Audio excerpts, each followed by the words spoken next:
Good morning सबको शुभ प्रभात। अगले तास में दोस्तों हम मैथिली शरण गुप्त के काव्य 8 माँ कह एक कहानी के बारे में हम पढ़ते थे। देखिए दोस्तों, उसके शब्द भी देखे कौन कौन से शब्द कठिन है। तो हम देखिए सुरभि,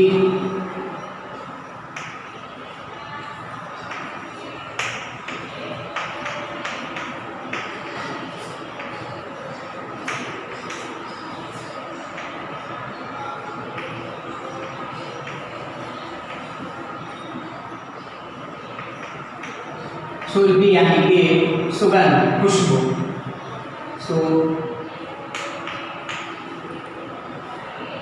खुशबू सुगंध ऐसा भी होता है। उपवन यानी कि बगीचों बाग, उपवन।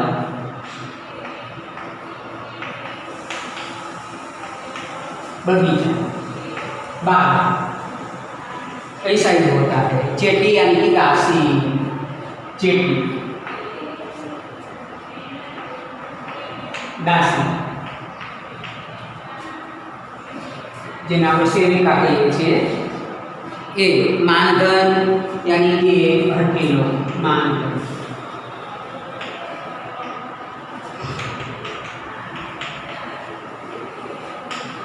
हठीलो हठ करे અને छोड़े नहीं, जिद करे उसे मानधन कहते हैं।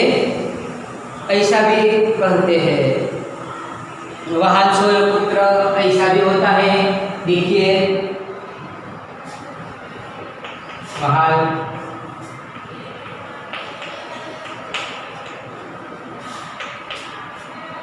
हठी यानी कि हठीला, हठ करने वाला। वर्ण वर्ण के, रंग बिरंगे वर्ण।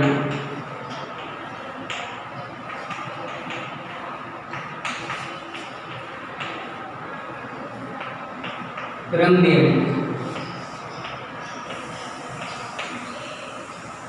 वर्ण वर्ण के, रंग बिरंगी ऐसा होता है। उसका अर्थ हिम बिंदु यानी कि झाकड़ना बिंदु, हिम बिंदु।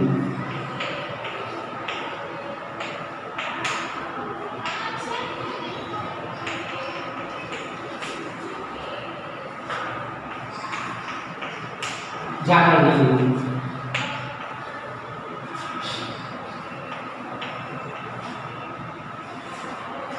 ऐसा होता है। शर यानी कि बाण, धनुष, शर।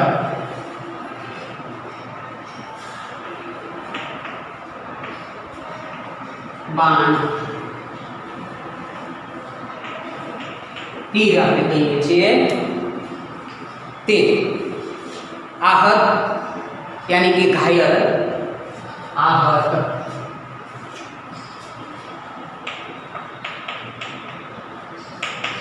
घायल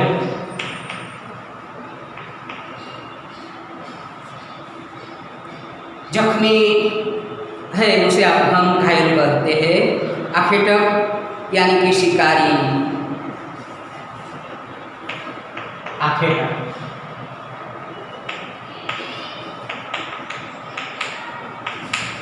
शिकारी, आखेटक। और बाद में निर्दय यानी कि दयाहीन, निर्दय।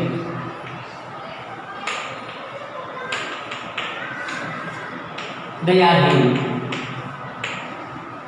જેના હૃદયમાં બિલકુલ किसी प्राणी पक्षी के प्रति दया न हो તેને આપણે દયાહીન કહીએ છીએ दोस्तों।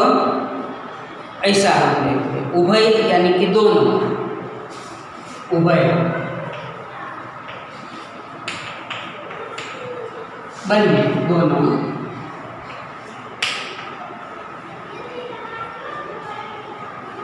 इसके बाद है देखिए निरपराध यानी कि निर्दोष, जिसमें कोई दोष न हो उसे निरपराध कहते हैं। भक्षक यानी कि भक्षण करने वाला, यानी कि खाने वाला, ऐसा होता है। बाद में दोस्त हम समानार्थी और विरोधी के बाद में जाएंगे। देखिए सब समानार्थी शब्द।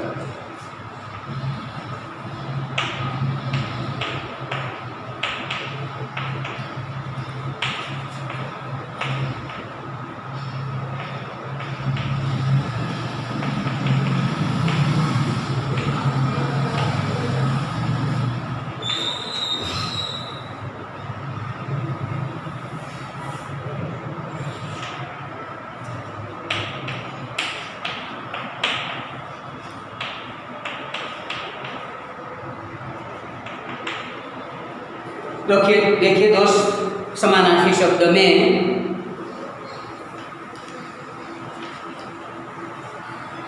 सुगंध यानी कि खुशबू, सुगंध,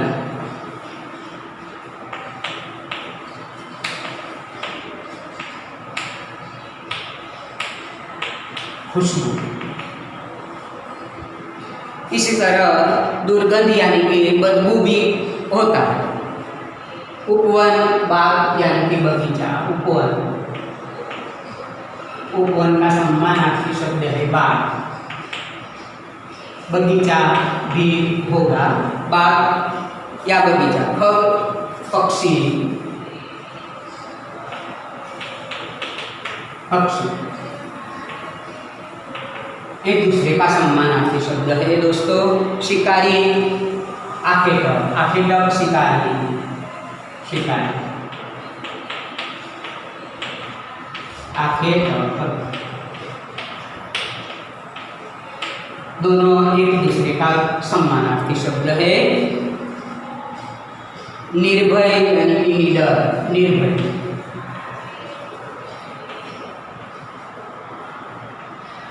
निडर। विरोधी शब्द के बारे में देखिए दोस्तों।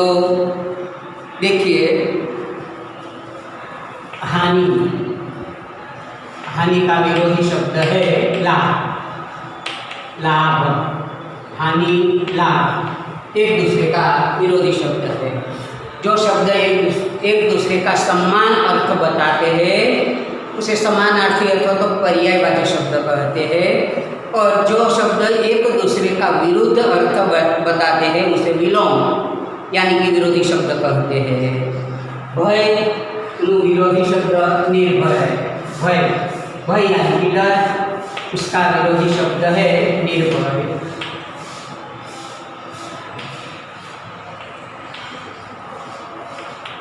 निर्भय, भय, निर्भय ऐसा होता है। दयावान, निर्दय, दयावान विरोधी शब्द दयावान, निर्भय, दयावान का निर्दय, निर्दय जिसके दिल में दया कुछ भी नहीं होती, निर्दय कहते हैं। दोष, निर्दोष, दोष उसका विरोधी शब्द है निर्दोष।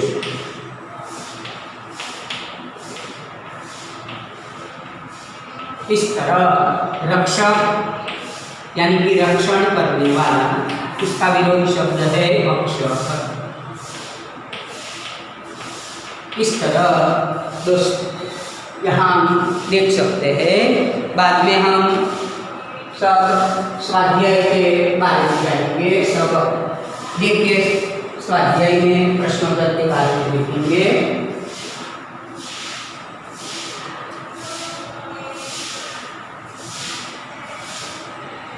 देखिए दोस्त, पहला प्रश्न है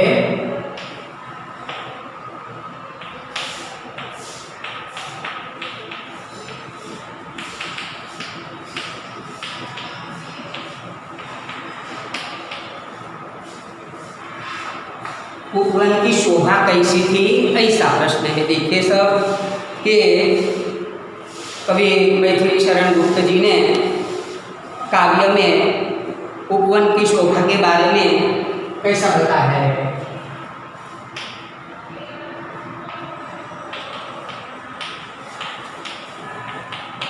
शोभा कैसी थी, यानी कि उपवन की सुंदरता कैसी थी, ऐसा बताया है। तो देखिए दोस्तों उसके उत्तर में कि कितना ही सुंदर बाग बगीचा था, कवि ने अपनी कल्पना किस तरह उसके उत्तर में की है। देखिए उपवन में तरह तरह के रंग बिरंगे फूल खिले थे, उन फूलों पर मौस की बूंदें चमक रही थी। हल्के हवा की झोंकों से जब वे एक बूंदे मिलती थी तब एक दूसरे से मिलती थी, तब एक लकीर सी उत्पन्न होती थी। फूलों की सुगंध चारों ओर उपवन में फैली हुई थी। पेड़ों पर बैठे पक्षी कलरव कर रहे थे। इस प्रकार सुबह के उपवन की शोभा बहुत ही सुंदर थी। बाद में दूसरा प्रश्न है दोस्तों, माँ ने कहानी सुनकर पुत्र ने क्या निर्णय लिया। माँ ने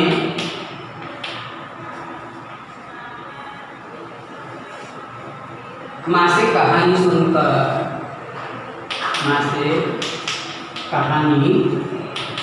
सुनकर पुत्र ने क्या निर्णय लिया।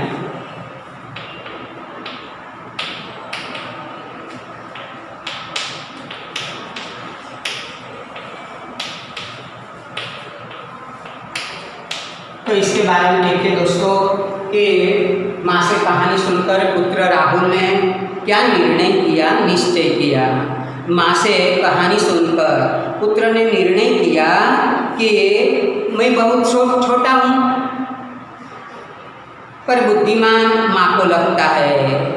माँ से कहानी सुनकर उसे पक्षी के प्रति सहानुभूति भी उत्पन्न हुई। उसने कहा कि कोई निर्दोष को मारे तो दूसरों से क्यों न बचाए। न्याय में दया की भावना होनी चाहिए। इस तरह रक्षक भक्षक से बड़ा होता है, ऐसा बताया। दोस्तों अब छोटे छोटे प्रश्न है और उत्तर भी ऐसा ही है। एक दो शब्द में उसका उत्तर आते हैं तो मैं इसके बारे में आपको मौखिक बताता हूँ। देखिए इसके बाद प्रश्न है, राहुल के पिताजी कहाँ भ्रमण कर रहे थे। तो आप जानते हैं दोस्तों राहुल के पिताजी बड़े सवेरे उपवन में भ्रमण कर रहे थे।